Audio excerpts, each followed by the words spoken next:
Kothamangalam monsoon മാജിക്കിന്റെ ഭാഗമായി MLA. Shibu തെക്കുംപുറത്തിന്റെ നേതൃത്വത്തിൽ സംഘടിപ്പിച്ച ബൈക്ക് റൈഡ് ആവേശകരമായി.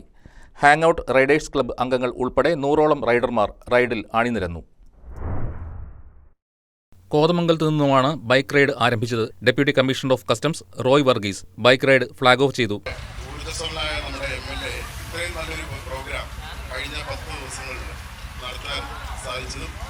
കോതമംഗലം നമ്മുടെ നാട് ലോകത്തിന്റെ എല്ലാ കോണുകളിലേക്കും എത്തിക്കുവാനും നല്ലൊരു മെസ്സേജ് എത്തിക്കുവാനും സാധിച്ചു.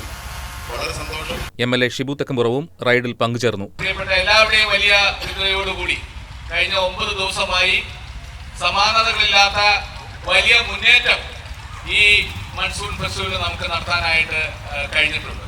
എനിക്ക് അഭിമാനത്തോടു കൂടി പറയാൻ കഴിയും, കുട്ടമ്പഴയെയും കോതമംഗലത്തെയും കേരളത്തിന്റെ നെറുകയിൽ നമുക്ക് എത്തിക്കാൻ കഴിഞ്ഞു എന്നുള്ള വലിയ സന്തോഷമാണ് ഈ മൺസൂൺ മാജിക്ക് ഉയർത്തുന്നത്. നേര്യമംഗലം, മാമലക്കണ്ടം, കുട്ടമ്പുഴ തുടങ്ങിയ പ്രദേശങ്ങളിലൂടെ സഞ്ചരിച്ച് തട്ടേക്കാട് മിനി സ്വിറ്റ്സർലൻഡിൽ ബൈക്ക് റൈഡ് എത്തിച്ചേർന്നു. മഴക്കാലത്തിന്റെ കുളിരും മലനിരകളുടെ മനോഹാരിതയും വനപാതകളുടെ സൗന്ദര്യവും ആസ്വദിച്ചുള്ള യാത്ര റൈഡർമാർക്ക് വേറിട്ട അനുഭവമായി. കവളങ്ങാട് ബ്ലോക്ക് പഞ്ചായത്ത് പ്രസിഡന്റ് ബാബു ഏലിയാസ്, പഞ്ചായത്ത് പ്രസിഡന്റുമാരായ മേരി കുര്യാക്കോസ്, റീന ജോഷി, ബ്ലോക്ക് പഞ്ചായത്ത് അംഗങ്ങളായ ചിഞ്ചു ബിബി, പ്രിയങ്ക ടോമി, മുനിസിപ്പൽ കൌൺസിലർമാർ, വാർഡ് മെമ്പർമാർ തുടങ്ങി ഒട്ടേറെ പേർ പരിപാടിയിൽ പങ്കെടുത്തു. കോതമംഗലത്തിന്റെ മഴക്കാല സൗന്ദര്യവും പ്രകൃതി സാഹസിക വിനോദസഞ്ചാര സാധ്യതകളും കൂടുതൽ പേരിലേക്ക് പരിചയപ്പെടുത്തുക എന്ന ലക്ഷ്യത്തോടെയാണ് മൺസൂൺ മാജിക്കിന്റെ ഭാഗമായി ബൈക്ക് റൈഡ് സംഘടിപ്പിച്ചത്. മൺസൂൺ മാജിക്കിലെ ശ്രദ്ധേയമായ പരിപാടികളിലൊന്നായി മാറി bike ride. News desk, KCB news.